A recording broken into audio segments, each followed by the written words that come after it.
Woke colleges panic as billionaires back new anti-woke university. Coming from the Wall Street Journal, billionaires back a new anti-woke university. Yass and Harlan Crow are among donors for a school that touts a fearless pursuit of truth. And this is what you need. You need an alternative to all the woke universities and colleges. And while this is only one university so far, of course this could be expanded, but it's about offering alternative narratives, alternative ideas. Once more and more donors see that things like this actually work, they will apply pressure on existing schools, existing universities, and force changes. Every success builds momentum. That's the one good thing about change. When they try to force this DEI type of woke ideological change on universities, it doesn't work unless they kind of all seem to agree with it and there's no alternative. They get success by normalizing their ideological ideas. When you show a crack in the normalization, when you show there's a different way of doing things, and wealthy donors support it, those are the people in a position to push the other universities to change. From the Wall Street Journal, billionaires back a new anti-woke university.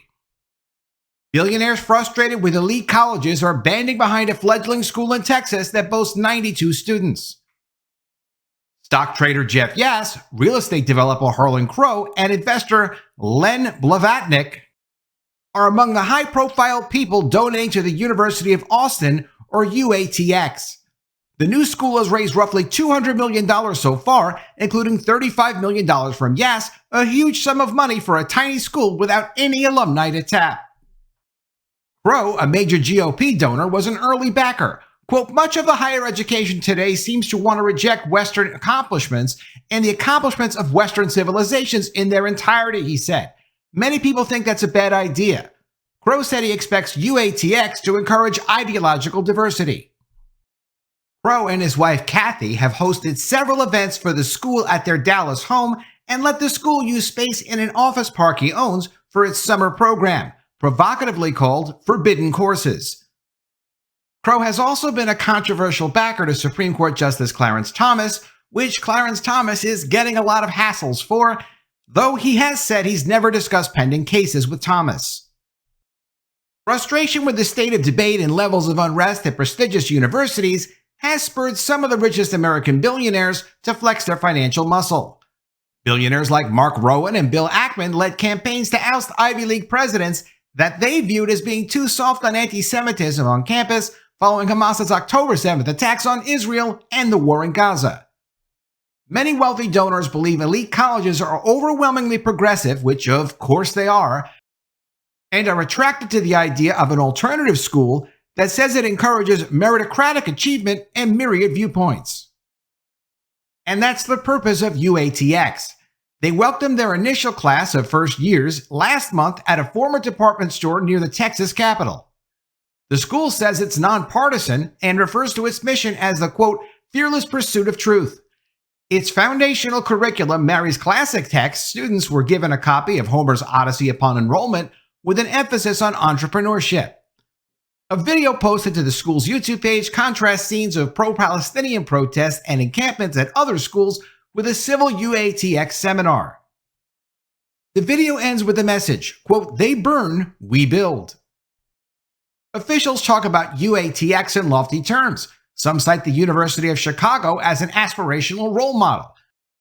University President Pano Canelos called students and faculty pioneers and heroes in his convocational address.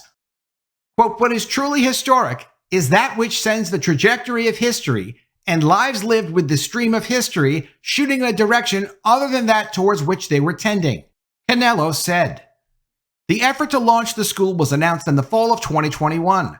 Founders include venture capitalist Joe Lonsdale, a conservative who is donating to Donald Trump, and journalist Barry Weiss, who has described her new startup, the Free Press, as a check to mainstream media's liberal orthodoxy. Yass, who has long pushed for school choice and is UATX's biggest donor, said in a statement, quote, higher education needs competition. It's time for philanthropists to start new colleges in keeping with the way American learning institutions were founded. PayPal co-founder Peter Thiel, who has long known Lonsdale and has separately been paying students to skip college, made a small gift. Peter Thiel did this great book on entrepreneurship called 0 to 1 Notes on Startups. Definitely check this book out if you're interested in that kind of thing. I really enjoyed the book. Former energy trader John Arnold and his wife Laura, who are advocates of criminal justice reform and open debate on campus, are also major donors. Alex Magaro, co-president of investment firm Meritage Group, gave $10 million last month. The campus turmoil over the war in Gaza accelerated fundraising, school administrators said, including from those who felt universities selectively applied free speech principles. Blavatnik, who is Jewish, gave $1 million through his family foundation in the days after Hamas attacked Israel. He later paused his giving to Harvard University, his alma mater. And many donors, many wealthy donors, paused their donations to Harvard University after all of the scandal with Claudine Gay. Daniel Lubetsky, founder of snack bar maker Kind Snacks and son of a Holocaust survivor, donated early on and continued to give after the attacks. He became increasingly alarmed at the rise of us versus them thinking on campus. Active discussions are ongoing with others, including Ackman, who was harshly critical of elite colleges' diversity, equity, and inclusion efforts and their handling of anti-Semitism on campus. Quote, "It took what happened in the wake of October 7th on the major campuses to convince Wall Street, to convince people in Silicon Valley, that there really was a problem with higher education," said historian Niall Ferguson, another school founder. A larger fundraising campaign is expected to start in July. Whether potential students find UATX as attractive as donors remains to be seen.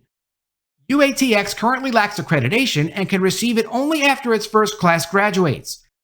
As a way to offset the risks students are taking, the first class of students is receiving full tuition scholarships worth about $130,000. More than 40% of the students in the class are from Texas, and a third of them are female. Although, keep this in mind. If you go to the school that billionaires are trying to get off the ground, those billionaires are probably going to be there at your graduation. It's a graduation of sorts for them as well. It's the first class. So you can expect those billionaires, if you know what you're doing and if you've got your act together, can give you opportunities, if not a job, maybe back your startup, who knows what, but the billionaires aren't going to let students that go to their university not do well. Executives from Elon Musk's SpaceX and Boring Company are helping to develop the school's engineering curriculum. Lonsdale, the school's board chair, is gifting a few acres of land outside Austin, adjacent to SpaceX and Boring, for a science and technology center. UATX is also searching for a main campus. While UATX says it isn't explicitly a political school, some of its most prominent backers are big donors to Republican candidates and causes, including Yass and Crow. Yass co-founded stock trading giant Susquehanna International Group, which has a big stake in TikTok. Canelos, the University of Austin's president, said the school's top 10 donors vary in political ideology, but that, quote, "everyone who gives to us is a critic of higher education." You can liken this to having like an alternate narrative. It's so important that there's a different point of view, especially when there's one big narrative that's being pushed by mass media. Now there's an alternative, at least at this university, and it's backed by billionaires, which means it's not going away very soon. Also, it's great to see people with resources looking at a situation and saying, look, if all of our elite schools are like this is what the future of our country is going to be. We have to have an alternative. And if it costs a few dollars, just spend the money. You've still got tons of money left. Let me know what you think of all this in the comments below. Always love to see your ideas. Please be sure you are subscribed to the channel. Click the bell for notifications, give me a thumbs up, and I'll see you again soon with another story. And if I don't see you, I will miss you.